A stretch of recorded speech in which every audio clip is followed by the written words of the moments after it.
हाँ जी। तो last class में अपन ने ये चैप्टर कंप्लीट कर लिया था। एक्सरसाइज 7C थी जो हमने लास्ट क्लास में की थी। एक बार हम फिर भी रिकैप कर लेते हैं फटाफट।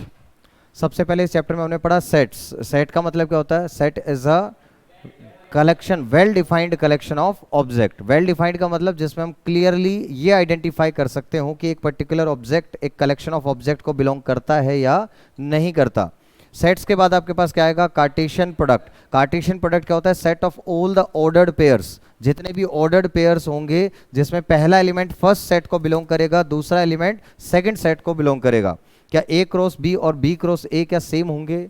नहीं। बट क्या number of elements in A cross B and number of elements in B cross A क्या सेम हो जाएंगे? यस। अगर number of elements in A P है और अगर number of elements in B Q है तो number of elements in A cross B और बी क्रॉस ए कितना हो जाएगा आपके पास में? P Q. बात समझ में आ गई यहां तक? फिर अपन ने क्या बात करी?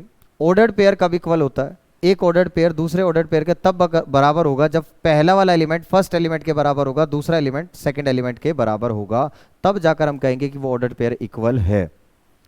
इसके बाद अपन ने क्या बात करी? दैट इज कार्टेशियन प्रोडक्ट के बाद रिलेशन।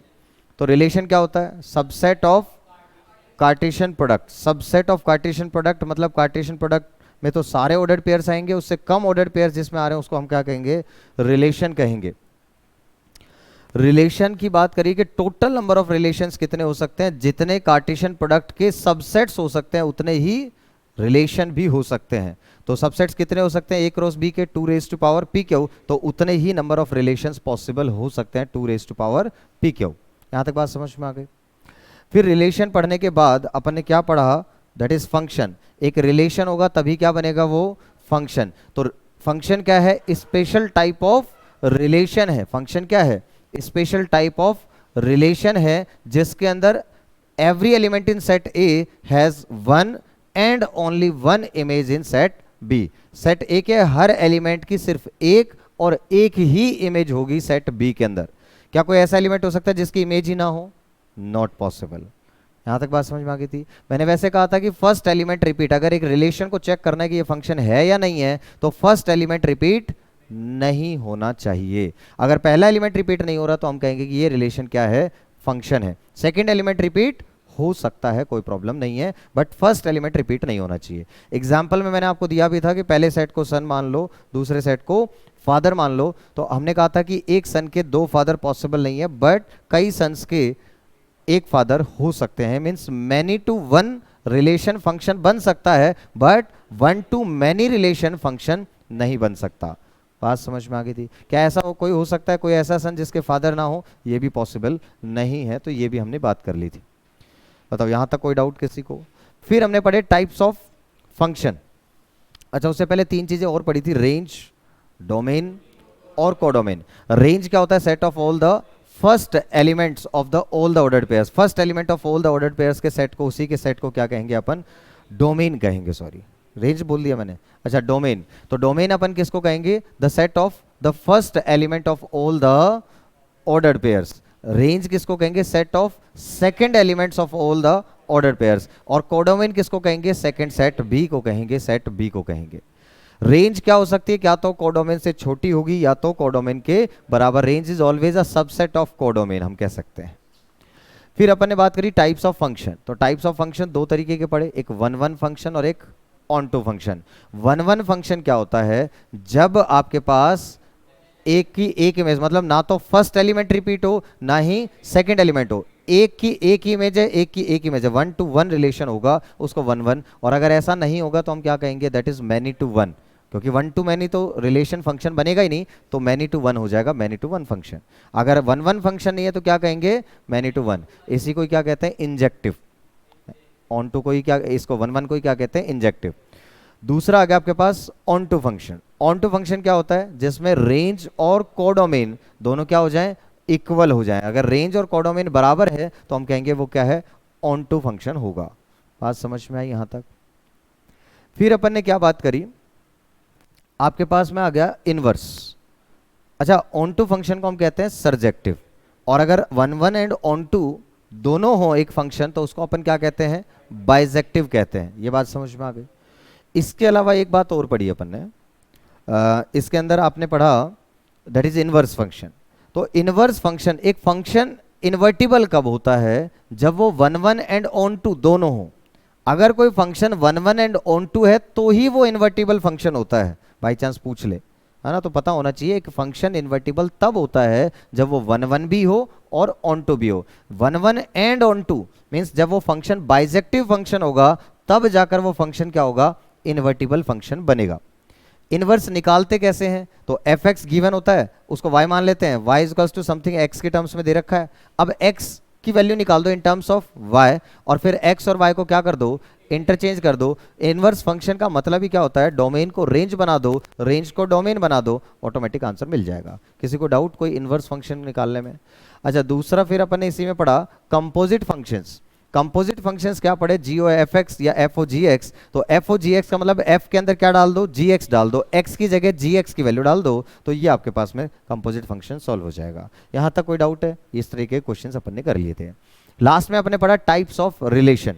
तो टाइप्स ऑफ रिलेशन में 3 तरीके के रिलेशन पढ़े, reflexive, symmetric and transitive. Reflexive का मतलब है कि अगर एक सेट है 1 2 3 तो क्या प्रेजेंट होना चाहिए रिलेशन में? 1 1 2 2 3 3। मतलब अगर A बिलोंग्स टू A, अगर A belongs to set A एक एलिमेंट है सेट A का, तो क्या होने चाहिए? उन सब की इमेज सेम इमेज होनी चाहिए, 1 1 2 2 3 3। समझ में आया? अगर A है तो A बिलोंग होना चाहिए। किसको देखोगे आप रिफ्लेक्सिव के लिए? सेट को देखेंगे। जो भी सेट है उस सेट का हर एलिमेंट का डबलेट प्रेजेंट होना चाहिए, कहने का मतलब ये होगा। अगर 1 2 3 है तो 1 1 2 2 3 3 तीनों प्रेजेंट होने चाहिए। अगर एक भी मिसिंग है तो फिर वो रिफ्लेक्सिव नहीं होगा। रिलेशन को नहीं देखेंगे, किसको देखेंगे? रिलेशन में चेक करेंगे, बट ध्यान किसको रखेंगे? सेट को। क्लियर? Next is symmetric. अगर हमने कहा कि यहां पर A1 A2 प्रेजेंट है, जैसे 1 2 प्रेजेंट है, तो क्या प्रेजेंट होना चाहिए? 2 1 भी प्रेजेंट होना चाहिए रिलेशन में। अगर 1 2 है और 2 1 भी है तो हम कहेंगे कि वो सिमेट्रिक है। लेकिन ऐसा सबके लिए होना चाहिए, एक के लिए भी अगर ऐसा नहीं हुआ, जैसे मान लो 3 1 है लेकिन 1 3 नहीं है, तो इसका मतलब ये आपका सिमेट्रिक नहीं होगा। जितने भी ऑर्डर्ड पेयर्स हैं सभी के उल्टे भी प्रेजेंट होने चाहिए। इसमें सिर्फ किसको देखेंगे अपन? ओनली रिलेशन को देखेंगे, अपना इसमें और सेट को देखने की जरूरत नहीं है। तीसरा आ गया ट्रांजिटिव। ट्रांजिटिव क्या कहता है कि आपके पास अगर 1 3 है और 3 5 है तो 1 5 भी प्रेजेंट होना चाहिए। A1 A2 है, A2 A3 है तो A1 A3 belongs to R होना चाहिए। क्या तो ये कंडीशन ही सेटिस्फाई ना हो रही हो? दो पेयर ऐसे बन ही नहीं रहे हैं, A1 A2 और A2 A3 का पेयर ही नहीं बन रहा है, तो फिर वो डायरेक्टली ही ट्रांजिटिव हो जाएगा। अगर पेयर बन रहे हैं और जितने पेयर बन रहे हैं सब में ये कंडीशन सेटिस्फाई हो रही है, A1 A3 belongs to R, तो वो ट्रांजिटिव। और अगर ये कंडीशन ना सेटिस्फाई हो तो फिर हम कहेंगे नॉट ट्रांजिटिव। एक फंक्शन अगर तीनों हो, रिफ्लेक्सिव, सिमेट्रिक और ट्रांजिटिव, तो फिर उसको अपन क्या कहेंगे? इक्विवेलेंस रिलेशन कहेंगे। बात समझ में आ गई? ये हमने पढ़ लिया था। सारे कॉन्सेप्ट आई थिंक मैंने कवर कर लिए हैं। कॉन्सेप्ट इतना ही था। उसके बाद अपन ने क्वेश्चंस करे थे। क्वेश्चंस देखो फटाफट। पहला था आपके पास इज स्मॉलर देन का रिलेशन था, इज स्मॉलर देन। तो इज स्मॉलर देन का मतलब कोई भी दो नंबर ले लो। 2 is smaller then 5 and 2 is smaller then 6। क्या 2 रिपीट हो गया? बताओ जरा, ऐसे सोचो एग्जांपल से। 2 is smaller then 5, 2 is smaller then 6, क्या 2 रिपीट हो गया? 2 5 2 6 में सेटिस्फाई कर दिया रिलेशन, तो 2 5 भी बिलोंग करता रिलेशन को, 2 6 भी बिलोंग करता रिलेशन को, और 2 आपके पास में, तो ये क्या आपके पास में रिलेशन जो है। अच्छा, हमें क्या करना था? सॉरी, मैं फंक्शन पे चला गया। मैं फंक्शन पे, पहली बार भी यही गड़बड़ हुई थी, पिछली बार भी। दिमाग क्या काम करता है? सीधा डायरेक्ट रिलेशन का फंक्शन पे जाता है। कोई नहीं, हमें तीनों चेक करने थे, रिफ्लेक्सिव, सिमेट्रिक और ट्रांजिटिव। तो मुझे बताओ, एक नंबर क्या खुद से छोटा हो सकता है? नहीं हो सकता, तो इसका मतलब रिफ्लेक्सिव नहीं है। अगर एक नंबर मान लो 1 छोटा है 2 से, तो क्या 2 1 से छोटा हो सकता है? नहीं, तो इसका मतलब ये सिमेट्रिक भी नहीं है, क्योंकि 1 2 तो बिलोंग्स टू R है, 1 is smaller than 2, but 2 1 does not belongs to R because 2 is not less than 1। बात समझ में आ गई? ये मैंने आपको लिख कर भी दिखाया प्रॉपर तरीके से। हमें तो बस सोचना है। क्लियर है? हमें तो सिर्फ सोच कर करना है।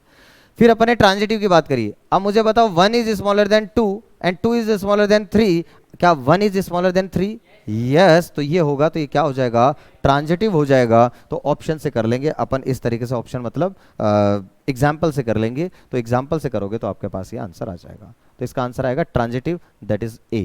किसी को डाउट अब इसमें इज स्मॉलर देन में? क्लियर? नेक्स्ट क्वेश्चन था आपके पास, इज इक्वल टू। बताओ, एक नंबर खुद के इक्वल तो होगा ही होगा, तो मतलब जो भी होगा वो बिलोंग तो करेगा ही करेगा, तो ए ए ये रिफ्लेक्सिव हो जाएगा। फिर दूसरा, अगर एक नंबर ए ए है, आप सोचो नंबर इक्वल टू है, तो y और x बराबर है, तो x और y भी क्या होंगे, बराबर ही होंगे। भाई टू टू का उल्टा भी क्या होगा, टू टू ही होगा, तो क्या ये आपके पास सिमेट्रिक भी हो जाएगा, यस। और तीसरा सोचो, x y के बराबर है, y z के बराबर है, देयरफॉर x z के बराबर होगा, इसका मतलब ये ट्रांजिटिव भी हो जाएगा। और ये कैसा रिलेशन बन जाएगा, इक्विवेलेंस रिलेशन बन जाएगा। कोई डाउट इसमें? तो ये आपने इसमें सेकेंड पार्ट में आपने ये कहा कि ऐसा होगा ही होगा। A1 A belongs to R, reflexive हो गया। A1 A2 belongs to R, मतलब A1 A2 के बराबर है, सो A2 A1 के बराबर होगा, therefore A2 A1 belongs to R। लिखने के बजाय अपने को क्या करना है, समझ लेना है। ये तो मैंने आपको लिखवाने के लिए बता ही दिए। बताओ क्या बात समझ में आई यहाँ तक? नेक्स्ट इसके बाद बात करते हैं, तीसरे में आ गया अपने पास, this is has the same father age. तो अपन ने क्या कहा, यहाँ पे कह रहे हैं कि दोनों के यहाँ पे जो भी होगा over the set of children. तो ये अपन ने इसमें एग्जाम्पल लिया, देखो A1 A2 मतलब ए बताओ, ए के जो फादर हैं क्या ए के भी वही फादर होंगे, सेम पर्सन है? जब दोनों पर्सन सेम है तो ऑब्वियसली उनके फादर तो सेम होंगे ही होंगे।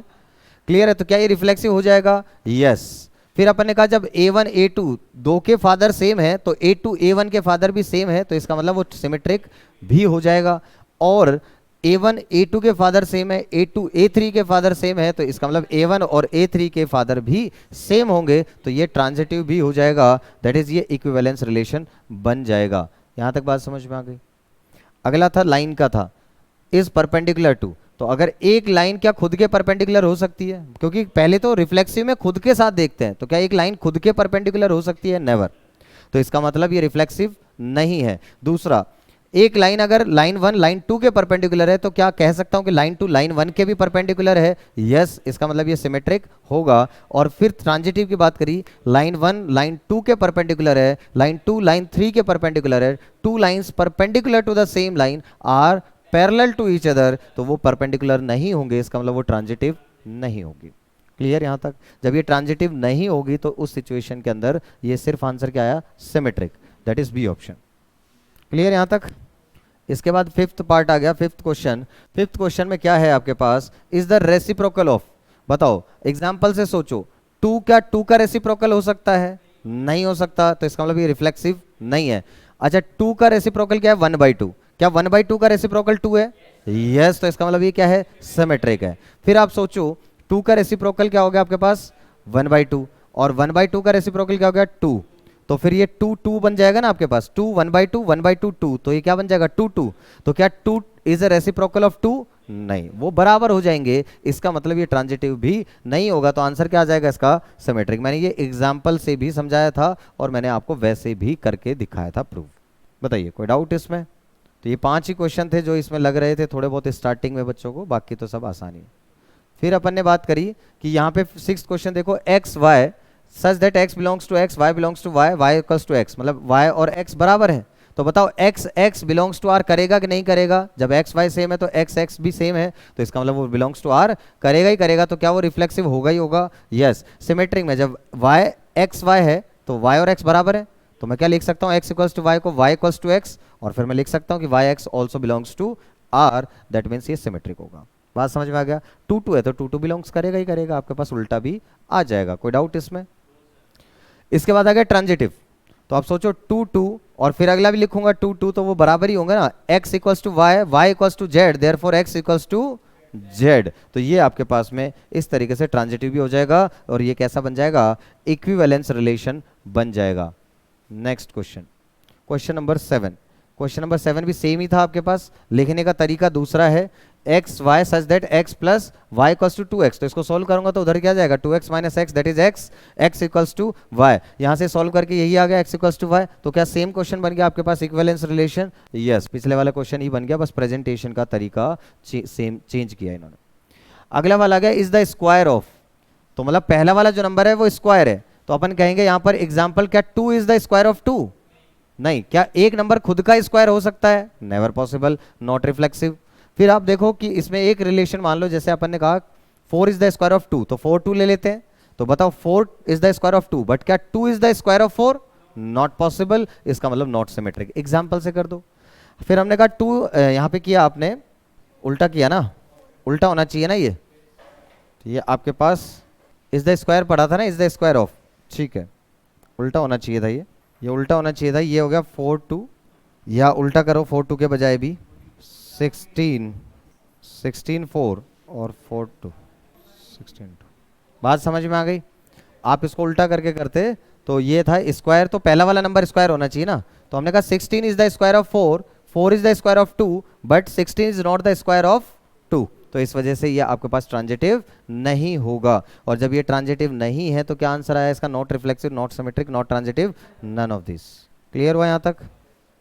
फिर ये क्वेश्चन सिंपल थे आपके पास में, ऐसे क्वेश्चन सिंपल थे। क्वेश्चन नंबर 9 कि उसमें बता रखा है कि ए में कितने एलिमेंट्स हैं, 32 एलिमेंट्स हैं, बी के 42 एलिमेंट्स हैं, ए यूनियन बी में 62 है।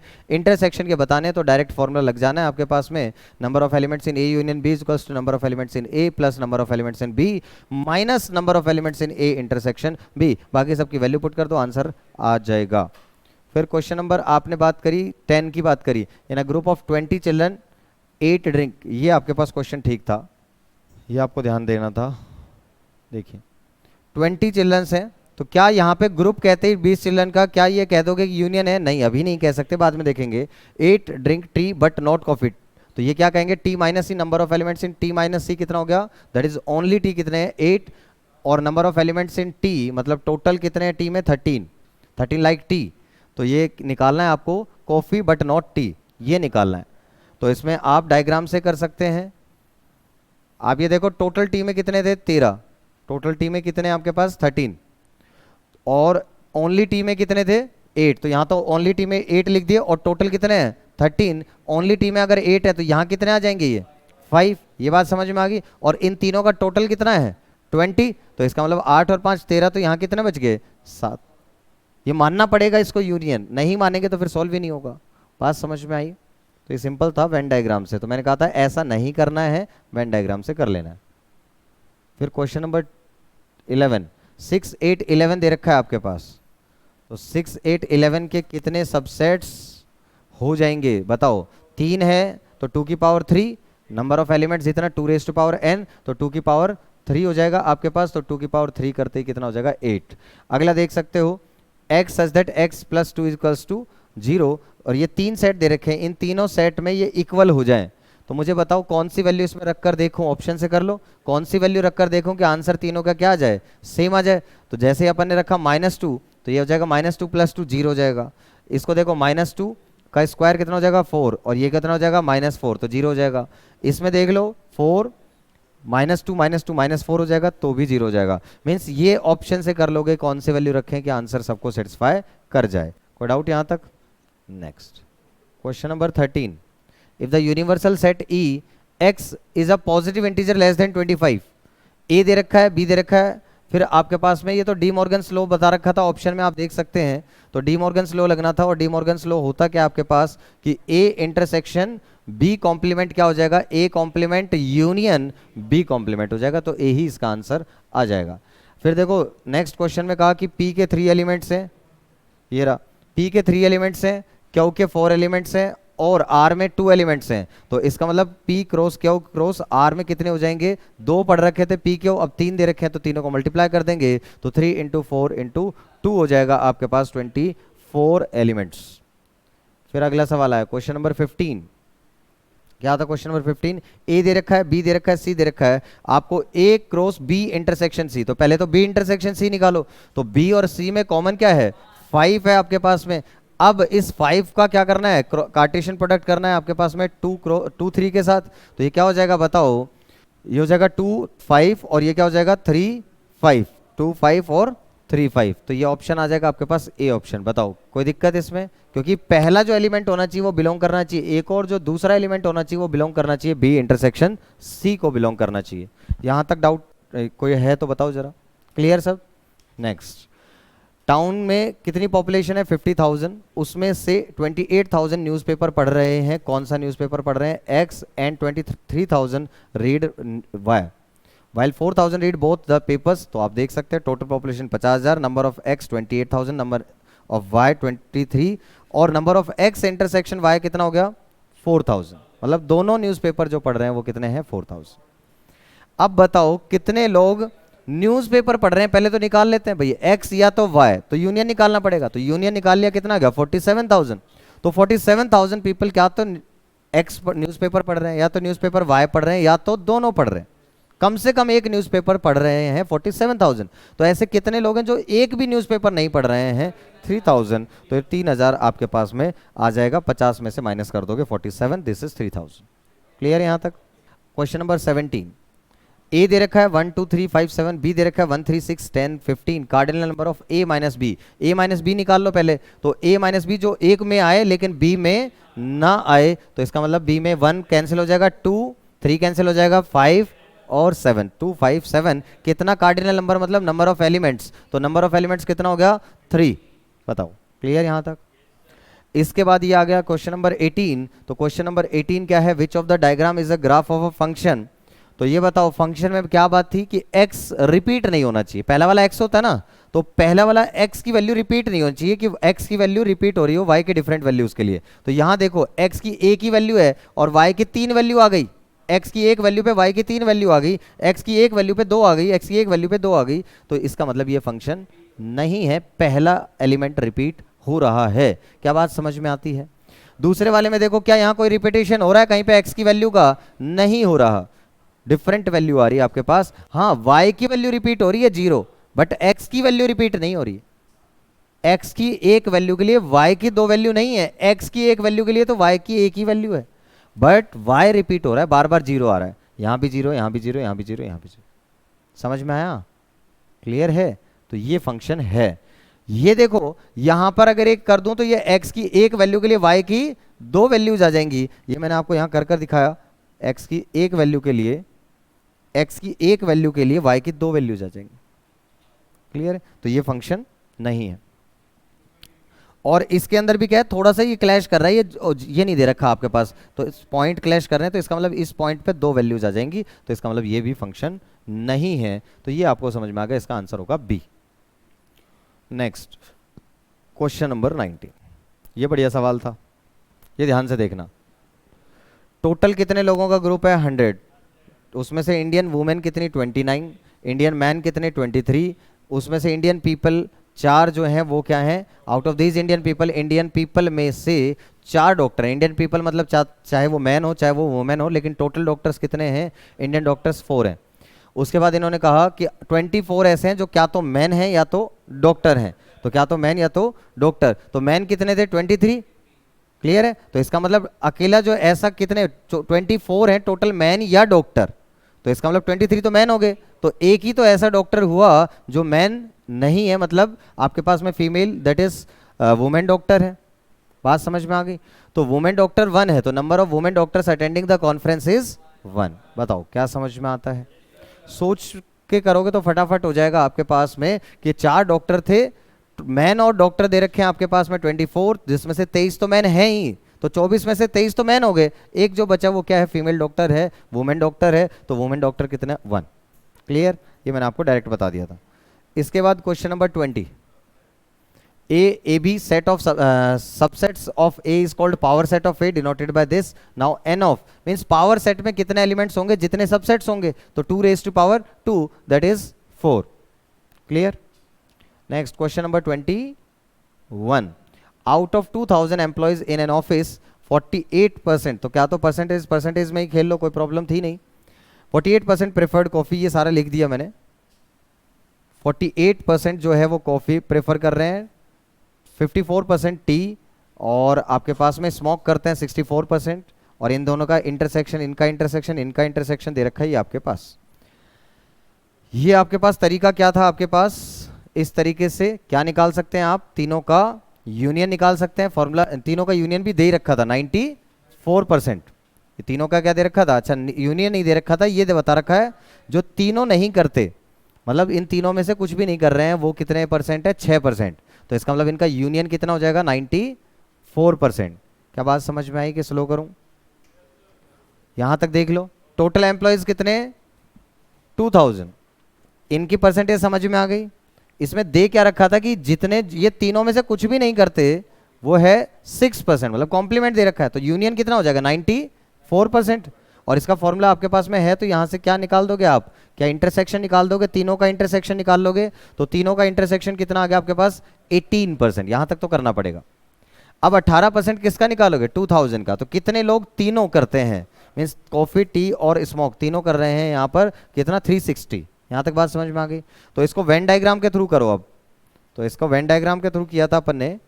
अच्छा इसमें तो डायरेक्ट यही क्वेश्चन था, ये अगले में था, इसमें तो पूछा था the number having all the three, तो तीनों का इंटरसेक्शन निकालो, तो तीनों का इंटरसेक्शन कितना आ गया।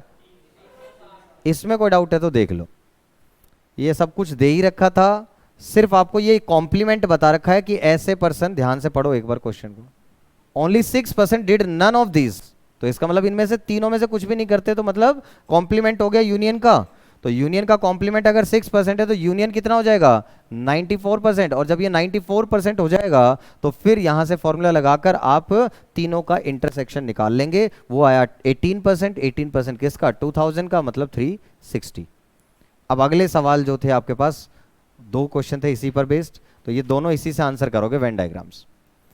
मैंने क्या कहा, सबसे पहले किसको प्लॉट करोगे, तीनों का कॉमन पार्ट, सबसे पहले किसको प्लॉट करेंगे इसमें, तीनों का कॉमन पार्ट। तीनों का कॉमन पार्ट कितना है 360, तो मैंने यहां 360 लिख दिया सबसे पहले, बात समझ में आ गई। अब मुझे बताओ टी और सी का इंटरसेक्शन कितना है टोटल, टी और सी का इंटरसेक्शन, तो टी और सी का इंटरसेक्शन कितना है 28%, ये 28% कितने का 2000 का कितना हो गया 560, बताओ। तो 560 में से 360 तो तीनों में कॉमन था, तो बताओ ये सिर्फ इसमें कितना आ जाएगा भाई, ये टोटल 560 होना चाहिए, 360 यहां लिख दिया तो यहां कितना लिख दूं 200, कोई दिक्कत है इसमें। आगे चलते हैं, अब देखो किस किस का देखोगे आप, सी और एस का देख लो, तो सी और एस का देखो एक बार, कितना परसेंट 30%, कितने का 2000 का कितना 600। अच्छा इन दोनों का टोटल 600 होना चाहिए था, यहाँ 360, तो यहाँ कितना आ जाएगा 240, ये भी समझ में आ गया होगा। अब इसका और इसका देखो टी और एस का, तो टी और एस का क्या है इंटरसेक्शन 32%, 32 कितना हो गया 640, तो 640 में से 360 माइनस कर दो तो कितना बच जाएगा 280, समझ में आया, यहां तक बात समझ में आ गई। और बनाना है तो देखो, अब आप टी टी का देखो, अब टी में कितने लोग हैं ये देख लो, 54% किसका 2000 का, कितने लोग हैं टोटल 1080, 1080। अब टोटल 1080 है, तो ये तो आप कर चुके हो ना, कितना 200, 360 और 280 ऐड कर दो, और 1080 में से माइनस कर दो तो ये आ जाएगा 240। देख लो भाई इन तीनों को ऐड कर दो, तो इतने लोग तो इसमें आ चुके हैं ऑलरेडी, तो बाकी कितने बच गए 240, समझ में आया। ऐसे इसका करना था सी के केस में, सी के कितने हैं 48%, कितना हो गया 960, तो 960 टोटल होना चाहिए, उसमें से 200, 360 और 240 हो चुके हैं, तो ये 600, 200, 800 हो चुके हैं, तो कितना आ गया 160। ऐसे ही आपको किसका करना है एस का, तो एस में कितना परसेंट 64, 64 2000 का कितना 1280, तो 1280 में से ये हो चुके हैं 240, 360 कितना हो गया 600, और 280 कितना हो गया आपके पास 880, तो 880 करेंगे तो 1280 में से माइनस तो कितना आ जाएगा 400। अब सारी वैल्यूज निकल गई, अब जो पूछेगा उसका आंसर कर देंगे। तो पहले क्या पूछा इन्होंने, refer to the data question 21, the number of employees having T and S but not C, T and S but not C. सोचो टी और एस में हो लेकिन आपके पास ये ना इसको, तो टी और एस दोनों में ये वाले होंगे, तो इसका मतलब 280 हो गया, बात समझ में आ गई।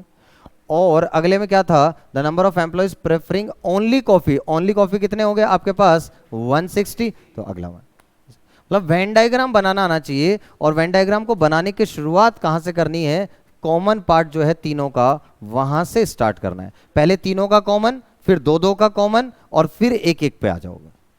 बताओ क्या बात समझ में आई, एक बार दोबारा से सेल्फ प्रैक्टिस करना, आपको बात समझ में आ जाएगी, नहीं आए तो फिर बता देना, फिर करा दूंगा। ये फिर सिंपल था 24, 25।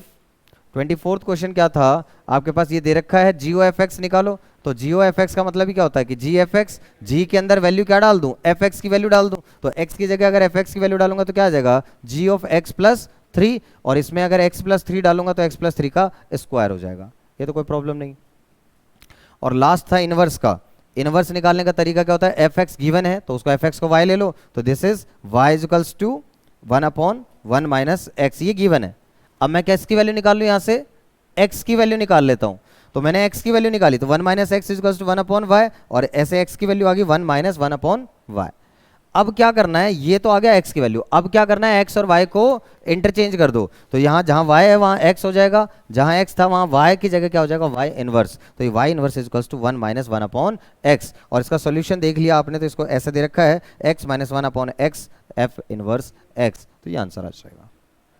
बताइए क्लियर यहाँ तक? तो इसी के साथ हमने ये पूरी एक्सरसाइज फटाफट रिवाइज कर ली। कितना टाइम लगा, ओनली हाफ एन आवर, आधा घंटा। तो आधे घंटे में हमने सारे क्वेश्चंस के साथ, पूरे कॉन्सेप्ट्स के साथ पूरा चैप्टर कंप्लीट कर दिया। क्लियर है? आगे बात समझ में?